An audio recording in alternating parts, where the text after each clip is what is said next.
Good morning students. तो आज class first है, क्लास 6 का। तो चैप्टर का नाम है आपका food, where does it comes from.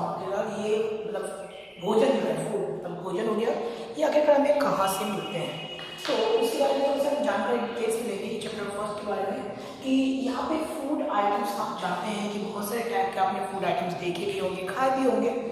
और फूड आइटम्स में आखिरकार क्या क्या चीज़ होती है। जैसे फूड में हम कभी कभी हम चावल खाते हैं, कभी हम रोटी खाते हैं, तो कभी हम सब्जी, कोई सब्जी हम यूज़ करते हैं खाने के लिए।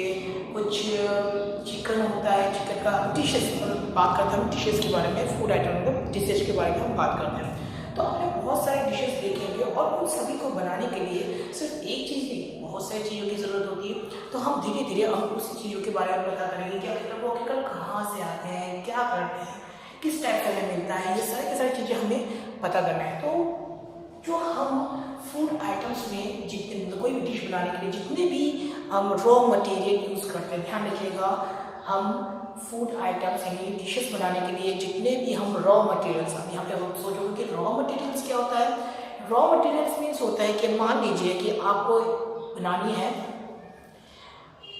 आलू की सब्जी बनानी है, तो आपने आलू की सब्जी में क्या क्या लिया। सिर्फ एक चीज़ तो हम लेते नहीं है। आलू की सब्जी के लिए हमें चाहिए, फर्स्ट आलू तो चाहिए, हो सकता है हम टमाटर डालें, मिर्च डालें, हल्दी, नमक, सॉल्ट वगैरह जितनी भी चीज़ें हैं इन सभी को डालना है। डालने के बाद ही जाके एक डिशेस का कंप्लीट करते हैं। तो ये जो हमने रॉ मटेरियल्स लिए हैं, इन सभी रॉ मटेरियल्स को कहते क्या है, साइंस की लैंग्वेज में इन सभी रॉ मटेरियल्स को बोलते हैं इंग्रेडिएंट्स। क्या बोलते हैं इसको, इंग्रेडिएंट्स बोलते हैं। जितने भी हम रॉ मटेरियल्स यूज़ करते हैं किसी भी डिश को बनाने के लिए, जितने भी रॉ मटेरियल्स यूज़ किया जाता है उन सभी रॉ मटेरियल्स को बोला जाता है इंग्रेडिएंट्स। यहाँ पे हमने बोला है कि the raw materials which are needed to prepare a dish is called ingredients. मतलब कहने का मतलब सिंपल सी बात वही है कि जो भी हम रॉ मटेरियल्स लेते हैं किसी भी डिश को बनाने के लिए, जितने भी रॉ मटेरियल्स लेंगे तो उन सभी रॉ मटेरियल्स को ही हम क्या बोलते हैं, इंग्रेडिएंट्स कहते हैं। अब बात कर रहे हैं जैसे एग्जाम्पल की, तो हम यहाँ पे थोड़ा सा देखते हैं एग्जाम्पल में। डिश का नाम लिया हमने, इंग्रेडिएंट्स लिया, डिश और इंग्रेडिएंट्स दो अलग चीज हो गई है। डिश मतलब हमने क्या बनाया, रोटी, रोटी हमारा एक डिश हो गया। तो उस डिश में हमने रोटी बनाई। अब रोटी को बनाने के लिए सबसे मेन चीज आपको क्या क्या चाहिए, फ्लोर चाहिए, दैट मीन्स जिसे हम आटा बोलते हैं। अब सिर्फ आटे से तो काम नहीं चलेगा, अब आटे में रोटी बनाने के लिए आटे में पानी जरूर डालना पड़ेगा। तो ये जो जितने भी चीज हमने रोटी बनाने के लिए यूज किया है उससे रॉ मटेरियल्स और इंग्रेडिएंट्स का है। दूसरी चीज, आप दाल बनाते हैं, दाल बनाएंगे, तो दाल बनाने के लिए हमें क्या क्या चाहिए। देखिए सिर्फ दाल बनाने के लिए सिर्फ दाल से तो काम नहीं चलता है, पल्सेस सफिशिएंट नहीं है। पल्सेस के लिए दाल बनाने के लिए प्रॉपर तरीके से दाल को स्वादिष्ट बनाने के लिए क्या क्या चाहिए, पल्सेस चाहिए, वाटर चाहिए। भाई पल्सेस में हम वाटर डालते हैं इसको उबालने के लिए। उसके बाद हमें सॉल्ट भी चाहिए। हमें क्या चाहिए इसमें, सॉल्ट, नमक, टेस्ट के लिए नमक भी चाहिए। और इसमें ऑयल डाला ही जाता है या फिर हम घी का भी यूज़ करते हैं। और साथ में हम स्पाइसेस, अब स्पाइसेस में बहुत सारी चीज़ें होती है, हल्दी, जीरा, धनिया वगैरह वगैरह जो भी है सब कुछ आपके इसमें स्पाइसेस में आ जाते हैं। तो यहाँ पर मुझे लगता है कि इंग्रेडिएंट्स के बारे में आपको नॉर्मली पता चल ही गया कि आखिरकार इंग्रेडिएंट्स होते क्या है। कोई भी चीज़ बनाने के लिए जितने भी हम रॉ मटेरियल्स यूज़ करेंगे उन सभी रॉ मटेरियल्स को हम क्या बोलते हैं, इंग्रेडिएंट्स कहते हैं। ओके, अब इंग्रेडिएंट्स के बाद हम बात करते हैं, यहाँ पे हमने पॉइंट्स नहीं लिखा, हम बात करते हैं कुछ सोर्सेज की। अब इंग्रेडिएंट्स में बहुत सारे टाइप के इंग्रेडिएंट्स होते हैं जिसके सोर्स भी अलग होते हैं। अब मान लीजिए कि हमें इसी को बनाना है, रोटी बनानी है, तो रोटी में आटा है, रोटी बनाने के लिए आटा चाहिए। अब आटे का सोर्स क्या है, कहाँ से मिलता है हमें, तो इसका सोर्स हम याद रखिएगा। इसका सोर्स चाहे तो आप नोट आउट कर लीजिएगा बाद में कि आटे का जो सोर्स है यानी आपका जो फ्लोर है, फ्लोर का जो सोर्स होता है प्लांट। एंड वाटर का सोर्स क्या है, वाटर का सोर्स हम टैप या रिवर भी यूज करते हैं। टैप से हमें पानी कहाँ से मिलेगा, सोर्स का आपको पानी कहाँ से मिलेगा, या फिर आपको टैप नल से मिलेगा या फिर आपको रिवर से मिल जाता है। ऐसे हम दाल देखते हैं, दाल बनाने के लिए हमारे पास पल्सेस, अब पल्सेस कहाँ से होता है, प्लांट से। सिंपल इसका सोर्स कहाँ है, प्लांट से। लिख लीजिएगा, मैं आपको लिखा नहीं है, आप लोग लिख लीजिएगा कि पल्सेस का जो सोर्स होता है, सोर्स ऑफ पल्स, पल्स का सोर्स क्या है, प्लांट है। वाटर का सोर्स मैंने आपको बता दिया, रिवर या टैप बोलते हैं। सॉल्ट भी हमारा सी होता है, इसके लिए समुद्र से मिलता है हमें सॉल्ट हमें सॉल्ट का सोर्स क्या है, सी। ओके, ऑयल का है, ऑयल घी। ऑयल की अगर बात करते हैं तो यहाँ पे हमारे पास प्लांट की बात करेंगे, ठीक है। ऑयल जो होता है बेसिकली हमें प्लांट से मिलता है, जैसे हमें मस्टर्ड सरसों का तेल हो गया, उसके बाद हम सोयाबीन का तेल बोलते हैं, ठीक है, और सूरजमुखी का तेल होता है। तो तेल से, ऑयल से रिलेटेड जितनी भी चीज़ें हैं वो सारी की सारी चीज़ें आपको कहाँ से मिलेंगी, वो सब आपका सोर्स जो है वो प्लांट है। एज वेल एज आप देखते हैं घी का, ये भी एक ऑयल का ही काम करता है, लेकिन यहाँ पे घी जो मिलता है आपका मिल्क प्रोडक्ट है। इतना तो आपको पता है कि घी जो बनता है वो दूध से बनता है। तो यहाँ पे अगर दूध से बनता है तो वो जो घी है, मतलब कि उसका सोर्स क्या बन गया, मिल्क कहाँ से आता है, मिल्क सोर्स जो है वो है एनिमल। सोर्स क्या है, एनिमल है। समझ में आ गया, इतना तो आपको पता ही चल गया।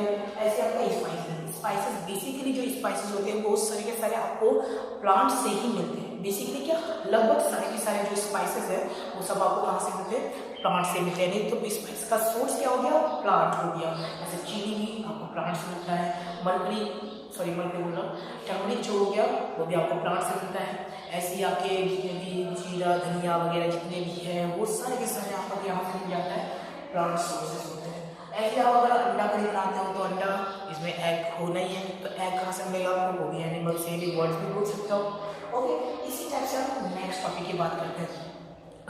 सिर्फ हम इसकी बात करें फूड आइटम्स की, तो बेसिकली हमें फूड आइटम्स कहाँ से मिलते हैं, प्लांट से।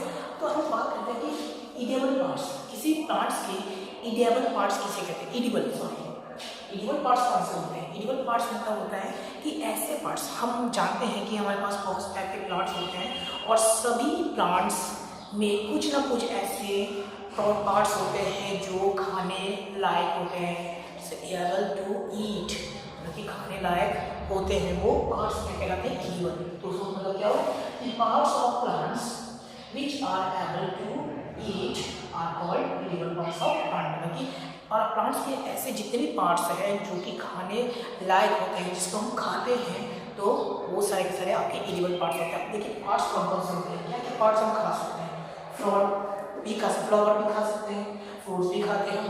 उसके बाद इसका जो बर्ड होता है, बर्ड बेसिकली खाते नहीं, बर्ड मतलब होता है बर्ड, ध्यान रखिएगा, बर्ड मतलब जो पौधों के हल्की छोटी छोटी पत्तियाँ निकलती है उसको बर्ड बोला जाता है। कि किसी के जॉइंट से जब वो पत्तियाँ निकलती हैं तो उसको छोटी छोटी पत्तियाँ जो होती है उसको बर्ड बोला जाता है। लीफ होता है, उसकी स्टेम्स होती है जिसे तना बोलते हैं।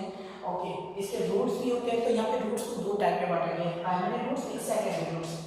अच्छा, धरती से ऊपर वाला जितना पार्ट्स होता है, धरती से ऊपर वाला प्लांट्स का जितना पार्ट्स होता है, यानी ये जो आपका सॉइल है, सॉइल से ऊपर वाला जो पार्ट्स होगा वो शूट सिस्टम बोला जाता है। इसको क्या बोला जाता है, शूट सिस्टम।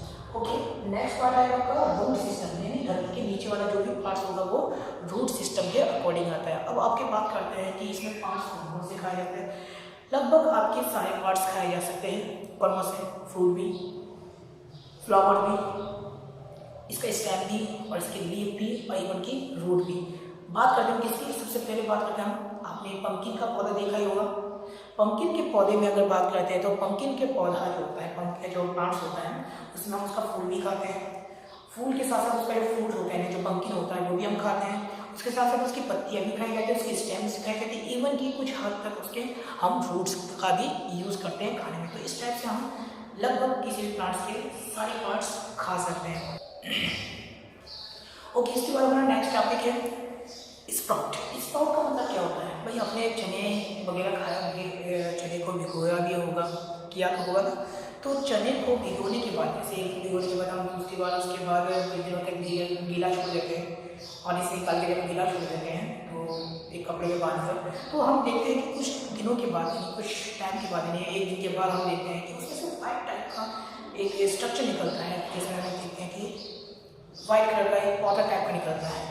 तो जो व्हाइट कलर का जो पौधा होता है उसी को हम स्प्राउट बोलते हैं। उसको क्या बोलते हैं, स्प्राउट। जैसा हम क्या बोलते हैं कि स्प्राउट है, स्प्राउट का मतलब होता है a small white structure may have grown out of seed. This white structure is called sprout. मतलब क्या है कि अगर हमने देखा कि किसी भी कोई भी सीड लेते हैं, जैसे चना हो गया और मूंगफली हो गया, कुछ इस टाइप के जो सीड्स होते हैं जो हम बेसिकली मॉर्निंग टाइम में यूज़ करते हैं खाने के लिए, तो ये जितने भी सीड्स होते हैं इसको जब हम एक भिगो के रात में भिगो के रख देंगे, उसके बाद 1 दिन के बाद जो उसका पानी निकाल के उसको एक सूती कॉटन के कपड़े से बांध के उसको गीला छोड़ देंगे एक अंधे पेज पे। तो हम देखेंगे एक रात के बाद हमें दिखेगा कि उसमें से वाइट टाइप का एक स्ट्रक्चर निकलना है। इसी वाइट टाइप के स्ट्रक्चर को हम क्या बोलते हैं, स्पाउटेड बोलते हैं। तो यहाँ तक समझ में आ गया। तो ये स्पाउटेड आपको किस किस्म में मिलेंगे, जैसे चना हो गया, मूंगफली हो गया, और सब पल्सेस भी होते हैं, सोयाबीन होती है। तो इन सब चीज़ों में आपको ये स्प्राउट देखने को मिल जाएगा। तो मुझे जहाँ तक उम्मीद है कि आज आपको समझ में आया होगा, और अगर समझ में ना आए तो मेरे वीडियो के लास्ट में जाके कमेंट्स कर दीजिएगा कि आपको समझ में आया या नहीं आया, और जो भी डाउट्स हो आप उससे शेयर कर सकते हैं, पूछ सकते हैं, कमेंट्स भी पूछ सकते हैं। हम कोशिश करेंगे आपको बताने के लिए, और साथ ही साथ वीडियो को लाइक के साथ साथ शेयर भी कर दीजिएगा। शेयर करने से आपको जितनी भी वीडियो यहाँ पे भेजता रहूँगा तो एक बार शेयर करने से आपके सारे नोटिफिकेशन आप तक पहुँच जाएंगे। तो आप जल्द से जल्दी आप ज़्यादा से ज़्यादा इसको देखिएगा और समझिएगा। ठीक है, थैंक यू।